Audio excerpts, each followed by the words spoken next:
Udah ke Polda, sekarang ke Polda lagi. Hari ini agendanya apa, Bang? Ini sekarang pendalaman lagi, penyelidikan lagi terkait saksi ya. Saksi itu yang baru bisa hadir itu Semi. Teman baik saya Semi Sumurangkir, diminta keterangan mengenai pertama kali itu berunutan ceritanya kan dari yang undangan itu ya, yang typo, yang katanya typo itu. Jadi yang pertama kali share undangan yang ada isi Ryan porno itu, undangan debat itu Semi share ke saya. Nah, tadi Semi sendiri kan didampingi lawyer ya mungkin ya. Berapa pertanyaan sendiri, Bang, kalau boleh tahu?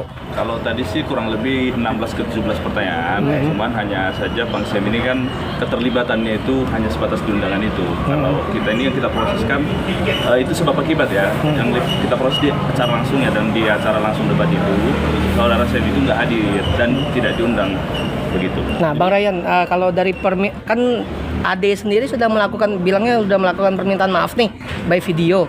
Apakah itu tidak cukup gitu ya yang di MKD? Itu bukan permintaan maaf. Itu gini, harus dibedakan permintaan maaf karena tuntutan vonis itu berbeda sama permintaan maaf yang datang dari rasa bersalah. Sudah melakukan kesalahan itu beda, dan itu kan terkait MKD.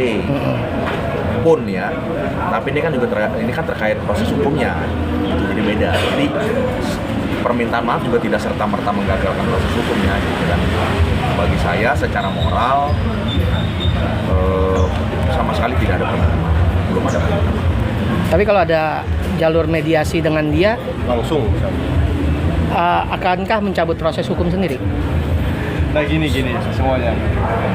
Proses ini kan sedang berjalan tuh. Apakah nanti kalau di mediasi nanti ada apa namanya istilahnya ya, ada perdamaian lah di situ. Sampai saat ini klien kita Bung Ryan belum memikirkan ke sana. Ikutin proses dulu, termasuk yang dikatakan permintaan maaf tadi.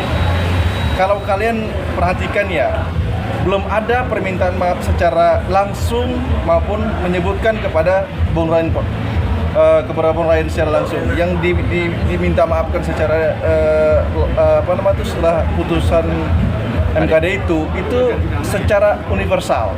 Sementara perintahnya situ, putusannya meminta maaf kepada pengadu. Bung Ryan ini pengadu. Nah, dia tidak pernah mengatakan bahwa minta maaf kepada pengadu. Artinya sampai saat ini belum ada permintaan maaf itu. Itu diperhatikan itu. Berarti Bung Ryan tetap ngotot tidak akan mencabut laporan meskipun ada mediasi nanti. Gini, permintaan maaf sudah tidak lagi relevan hari ini ya menurut saya. Karena permintaan maaf terjadi harusnya jauh-jauh sebelum ada proses ini. Jadi terkait juga mediasi nggak ada lah. Maksudnya saya yakin Ahmad Dhani nggak akan melakukan proses mediasi. Saya yakin dia cukup jantan untuk bisa merespon proses ini. Jadi sebenarnya sih yang kami minta hanyalah cukup berani untuk datang memenuhi panggilan tanpa ada embel-embel apapun. Jadi kita nikmati proses ini aja sih. Tapi sejauh ini info yang diterima sudah ada panggilan terhadap Ahmad Dhani? Ini masih proses lidik di saksi dulu ya. Setelah itu terlapor. Masih sisi pelapor. Ya. Bang, pesan buat Mas Ahmad Dhani apa? Saat ini. Kalau ada panggilan datang. Jangan berlindung di balik kegagahan apapun. Jangan berlindung di balik narasi apapun. Datang. Kalau memang merasa tidak bersalah, buktikan bahwa lo nggak bersalah. Gitu. Jadi gini loh. Saya itu merespon semua statement yang Ahmad Dhani, kan bilang waktu itu kalau mau lapor ya lapor aja. Satu, kedua, gue ini bukan orang yang wise, gue ini orang yang radikal. Itu jadi buktikan lah. Kalau orang radikal itu berarti dia tantangan seperti apapun datang dia nggak berlindung tuh fight. Oke. Terima kasih, Mas. Thank you.